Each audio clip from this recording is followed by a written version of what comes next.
Welcome to the latest episode of Five on the Floor on 5 Reasons Sports Network. Thanks for joining us on your favorite podcast app, on Apple Podcasts, on Android. We recommend Spotify. Also, check out the 5 Reasons YouTube channel. Also, for all of your South Florida sports content, well, that's the 5 Reasons YouTube channel. I'm sorry, I'm a little bit flustered. I wasn't expecting this today. Off the Floor, link in our description. That's to our Discord server, the most heat anywhere, the most heat information and conversation. Certainly, people are talking about this right now. Again, August bomb. So check it out. It's off the floor. You can cancel it any time. Again, this is our Discord server. Also, Prize Picks. Use the code 5 FIVE. Put down your $5. Get your 50 to play right away. Prize Picks, official fantasy sponsor of the 5 Reasons Sports Network. Play baseball, WNBA, and more. Also, NFL preseason is on there. So go to PrizePicks.com. Use the code FIVE. And now, today's episode.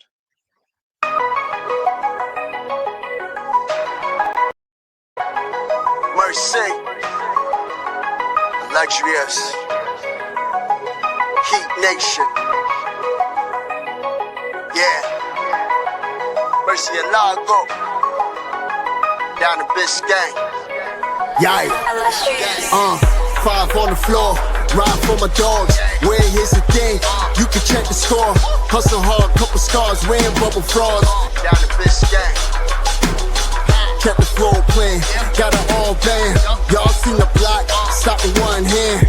And Pat we trust, Inspire have the guts. We're here to bring the heat, y'all can hang it up.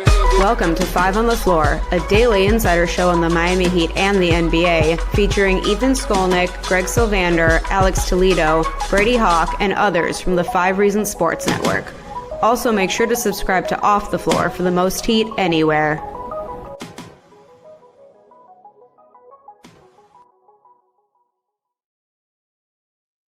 All right, welcome back to 5 on the Floor. Here's today's floor plan. We have a trade in the middle of August. Miami Heat have dealt Haywood Highsmith, who I just saw like 2 weeks ago at Miami Pro League. He was signing his old number 24. He was going to move to number 8 with the Heat. Then there was the report that nobody really knew about this, that he'd injured himself during offseason workouts in his native Baltimore. He was up there doing work. He was also threw out the first pitch at an Orioles game and all that. We've done episodes about how he might be important to them as a defensive piece this year, since they don't seem to have a lot of those type of specialists. And then today he's traded to the Brooklyn Nets, along with a 2032 second-round pick for a 2026 second-round pick that is so protected, and Greg's going to get into that we don't think the Heat will ever see it. So essentially, Haywood, in the last year of his contract, was traded along with a second-round choice, basically to just get him off the roster. Now, at the moment, that leaves 2 standard roster spots. Greg, you'll correct me on this, but I believe they have to at least have 14. Right now they have 13. Yeah. We did report, and our guy Timothy Bain has been on top of this. There's been a couple of episodes related to it, that Kai Jones worked out with the Heat this week. The Heat do need front court help off the bench. Now, Kai Jones, according to what I understand, and Timothy just told me this, is on a plane to Nicaragua right now to train with the Bahamian national team for the America Cup. So he's out of Miami now, but the Heat have done whatever due diligence they're going to do on him, and we'll see what happens. As of the moment, he hasn't accepted an offer overseas. But don't forget about Drew Smith too, and then Drew Smith too, who well, the Heat still have a 2-way. So the Heat right now have 2 roster spots available and a 2-way available. And Drew Smith can't be on that 2-way, so he's only there for a standard.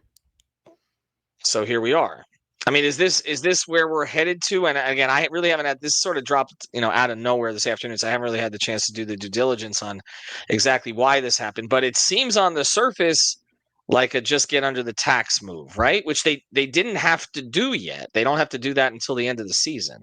You're right. I mean, we famously talked about how Andy has been given, you've got until the deadline to get under the tax, and he's had to work his magic in early February to get it done. So it is interesting that they do it this early. So there's a couple things that frustrate me about this. So I'm going to get those out of the way first.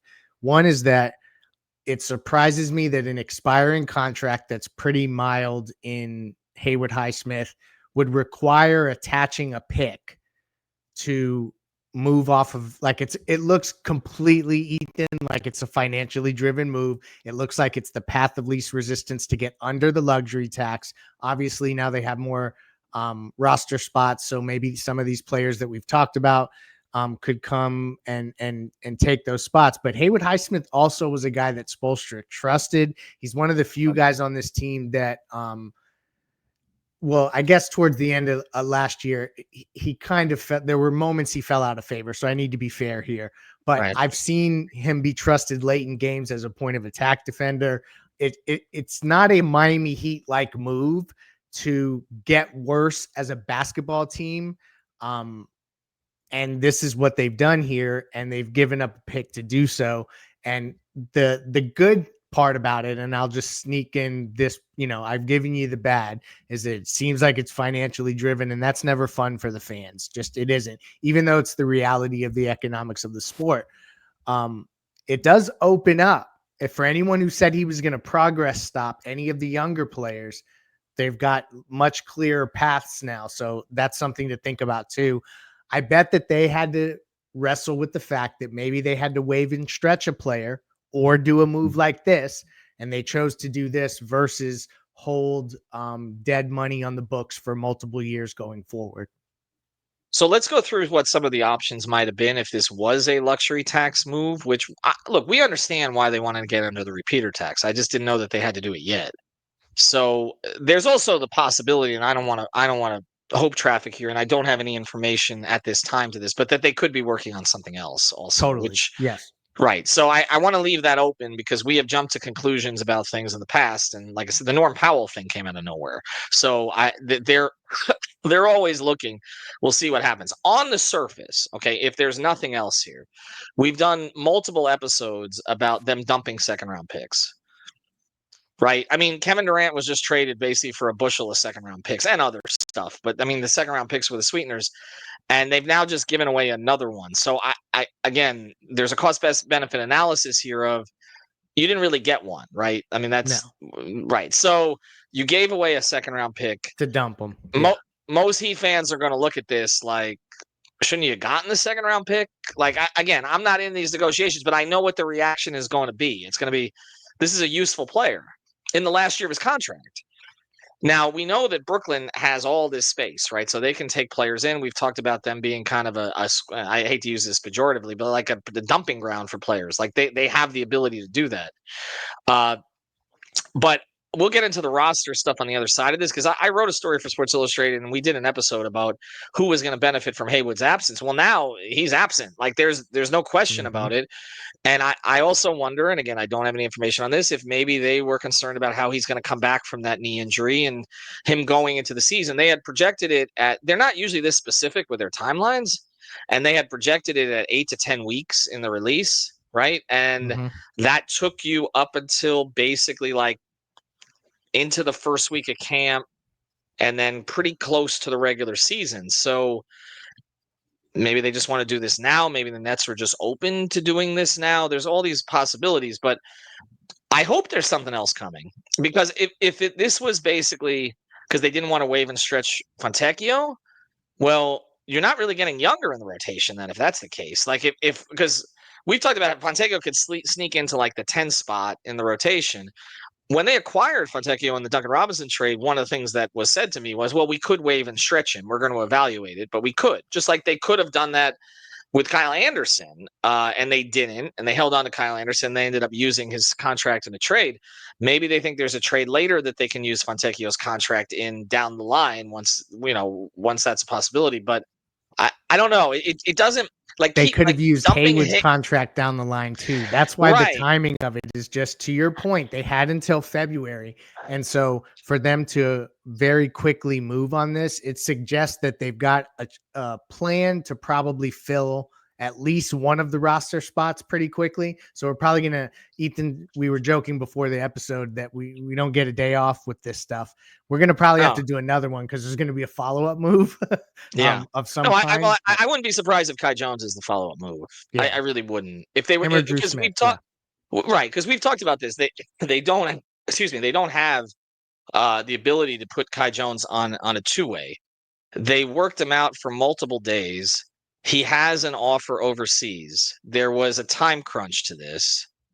And this strikes me as they like the player enough. I could be completely wrong about that, but it's funny because you said they wouldn't go over the tax for Kai Jones. Well, they're not going to go over the tax for Kai Jones if that's what they end up doing here. Yeah. But if they end up signing him, when Timothy was on the pod, and he knows him very well, he was the first to really ever interview him when he was 16, 17 years old, to do a lengthy interview on him. And he says that whatever problems there were in 2023 were overstated.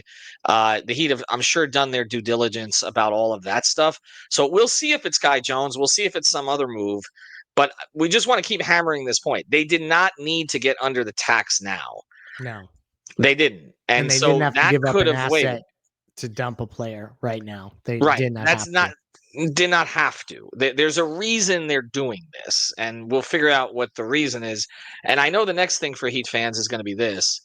Why can't they just dump Terry Rozier? It's just not that easy. I mean, that's the problem. He's in the last year of his contract too, but he's $25 million on the books. That's a different deal. I mean, the Nets could take his money, but it doesn't seem like they're inclined to do that. But again, now we're even further into the future. How many second round picks do the Heat have? I'm not counting this one. So They have two now up tradable through 20. firsts and two tradable seconds Okay. right now. Yeah, That's there's per got to be Bobby some. Marks. There's got to be some other reason for this. I'm just going to give them the benefit of the doubt on that, because if it's simply a move off Haywood, unless again you didn't think that he was going to be healthy enough to help you early in the season, and there is the progress stopping thing which you mentioned. But if Fontecchio ends up getting those minutes, you're not. I mean, Haywood's Yeah. younger than him, No, so it's that different doesn't if even. it's all Larson and Jaquez and they really commit Right. to seeing what they have there. Like then I'll say, you know what, functionally, I get it. But if it ends up being Fontecchio, you're right. It's like, what are we doing here? Yeah, no, that wouldn't make a lot of sense. So I'm going to give them the benefit of the doubt and say it's not that until I find out that it is. All right, on the other side of this, right? On the other side of this, we'll talk more about kind of who benefits here. You tipped it off a little bit. Do you want to mention a great sponsor, the 5 Reasons Sports Network? I'm giving him an ad here because he was particularly close with Haywood. He just texted me like, wow. Okay, I was just with this guy actually at Miami Pro League when Haywood was there a couple weeks ago. So our guy Eric Rubenstein, he knows all the stars. He'll get to know Kai Jones well here too. But anyway, if you need a personal injury attorney, he's your guy. Went to St. Thomas University. He's from Lauderhill, Florida. He's a local guy. He's a huge Miami Heat fan. He's really good at what he does. He's got a really entertaining Instagram account. Follow it at Attorney Rubenstein. Or ask about me. I got you. And it's 877-829-ERIC. That's 877-829-3742. We're sorry about this, Eric. EricRubenstein.com. Also, by the way, okay, I go to Mr. 01 all the time. They're not a sponsor. They should be. I got a friend of mine who actually manages the one here in Flagler Village in Fort Lauderdale where I live. If you are a Heat player and you want to stay in South Florida, do not get yourself a personal pizza named after you at Mr. 01. Okay? The Caleb Martin pizza was delicious. He designed it. He's gone. And I tried the Haywood Highsmith pizza 2 weeks ago, and it was pretty damn good too. It's one of those star pizzas, and now he's gone also. So if any Heat players want to stay here for what, Norm Powell, do not get a pizza from Mr. 01. Greg, what are you looking at there? Just catching up on what Bobby Marks has put out there in terms of where the Heat are. They are now $9.5 million away from the first apron, just as we clean some of this stuff up, because it looks like this was to get $4 million now below the tax. So they can add a player. There's no longer an issue with them thinking about having to be a tax team. And it's just a shame that it looks like they surrendered a pick to do it. And this is what fans have asked them not to do. And they've asked them to plan differently and think differently so that you're not put in these positions where now, if you need to cobble together a lot of picks, you're down another pick. And some of it, I think, is nitpicking when we talk about these seconds, but some of it becomes valid, especially if there's not really a follow-up move here. But we need to reserve judgment until we see what happens with the available roster spots Miami has. They gave up a more functional player in this trade and attached a second-round pick than they gave up to get Norm Powell. They don't trade the Haywood Highsmiths of Heat like culture, like the guys that buy in, that just play their role, play hard, defend. Like, they don't trade those guys, Ethan. That's not normally what they do. I can't envision that the coaching staff love the idea of just getting rid of Haywood Highsmith, even if he was going to start the year and he wasn't healthy. So it's a weird move for them. Well, here's the other thing. We didn't really talk about this last year, but Haywood was one of the guys who kept his feelings in about the whole Jimmy thing. Yeah. I'll just leave it at that. We had a lot of information related to that. Jimmy didn't treat him particularly well, from what was my understanding of what went on behind the scenes. And I don't know. I mean, look, it's hard for me to believe with a guy like Haywood that he was ever a problem just because of the way that he presented himself to the public and in all other ways. I mean, extremely humble individual. Seemed to do whatever it is that Spo asked him to do. Now, you're right in that there were times where he sort of oddly fell out of favor, and we would discuss that a lot. And I know that was a big talking point for Brady. He didn't really understand why Haywood would disappear for 3 weeks and then come back. So I don't know if there was something else the coaching staff saw, but I'll just leave it at this, okay? I understand getting under the repeater tax. I'm not going to argue with that. They just had time to do it, so so it's got to be this. Either they got something else lined up, and maybe it's just Kai Jones and Drew Smith, like you said. And if that's the case, then that's what they're taking. Or maybe they wait out training camp to see who gets that 15th spot, right? And when they're going to end up paying it. This does give them more "quote unquote" flexibility. To give up a second round pick gives them less flexibility going forward, so that kind of cuts into it a little bit. And I hope there's something else here. I just hope there's something else, and I also hope, like I said, it can't be. Fontecchio may have a skill set they like, perhaps. Okay, he's a shooter, more of a natural shooter than Haywood, although Haywood shot a higher percentage last year. And maybe they want to build on it a little bit and see, but he's also 30 years old. So let's see Jaquez, let's see Jovic, let's see Larson, let's see Kashad Johnson. If you're giving him a standard, you got to play him now, right? These are the guys that we talked about. When I did the piece for SI, I'm like, who benefits the most? Well, to me, number one is Jaquez with Highsmith out. Like, if not now, Jaime, when? Right? Like, that's the thing. Like, he's got to show that last year was a fluke. They've cleared the path for him, right? That's one. Okay.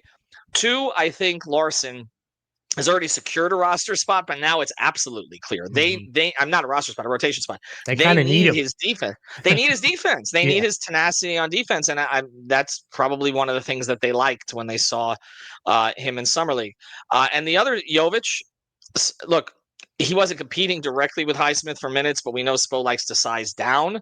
Now there may be a little bit less opportunity to do that. Also, Wiggins better be great defensively because he was not when he came over last year. And if he's still going to be here, he's going to take on the assignments that sometimes Haywood would take on.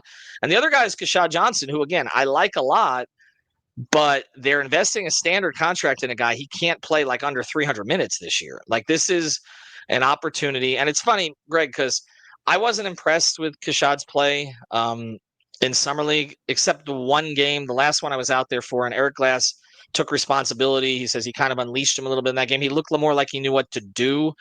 I know Mark Jones, who we had on the pod, he talked about, he might have mentioned on the podcast itself, he loved what he saw from Kashad in this pro league, his athleticism, all that. Again, I don't know how that translates. Beasley and Whiteside are still playing in that pro league, but it's an opportunity for these guys, and they better take it. Yeah. And I mean, we talked about this being a season where they're going to be able to evaluate all their young players. And if they're going to do that, this is the type of move that you hope it's not just financially driven and that they do lean into those young players. You find out what you have.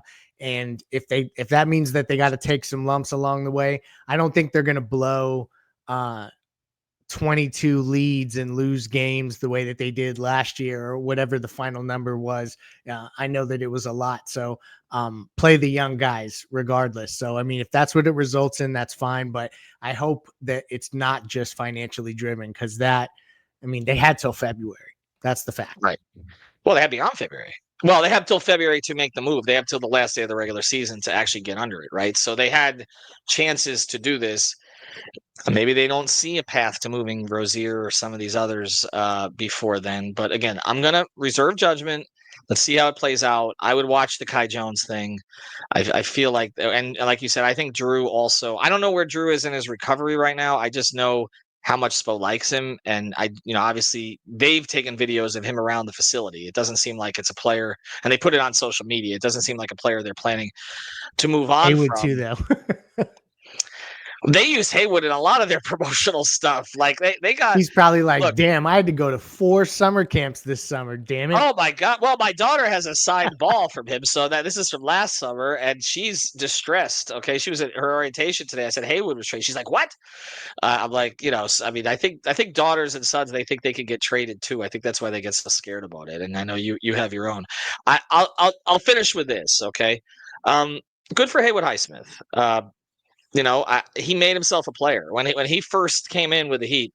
We talked about very, very, very limited upside, had some defensive chops, but he was the worst rated offensive player in the league in his first year of playing time. And he became a functional spot up 3-point shooter. He was up and down defensively last year, but he still had his moments. And again, he represented himself, from all that I know, very well in the community, represented the team well. And he made an NBA career out of it. And I hope, he signed a 2-year contract. He was hoping to stay long-term. I know that. For sure. He signed a 2-year. He kind of framed it. He wanted 3 years initially. He kind of framed it as wanting flexibility. He was waiting on Caleb's thing to get done the previous offseason. What a mess. Signed 2 years. Now he's got an opportunity with the Nets to play. I'll just say I don't think it's a great place for him. Haywood Highsmith to me is a player who is better on a good team. He plugs holes, defends. They ask him to do things that are out of his kind of toolbox. And they don't have a lot of options there. I don't know exactly what kind of fit it's gonna be, but it's worse places to be sent than New York. So good for him on that, and we wish him the best. And the other thing is, he got a little cash from Norm Powell for that jersey before he was traded. So at least he got something to take to New York that can pay the taxes. Greg, appreciate it. We'll have more episodes as we go. And also check out the 2006 series. Mateo Mayorga did a long interview with Eric Reed. It's excellent. And we have it up on the YouTube channel and on the podcast feed. So if you like Eric, listen to it. Mateo is going to be hosting some of these episodes. Have a good one. Thank you for listening to the 5 on the Floor on the 5 Reasons Sports Network. After all, someone needs to listen to my dad.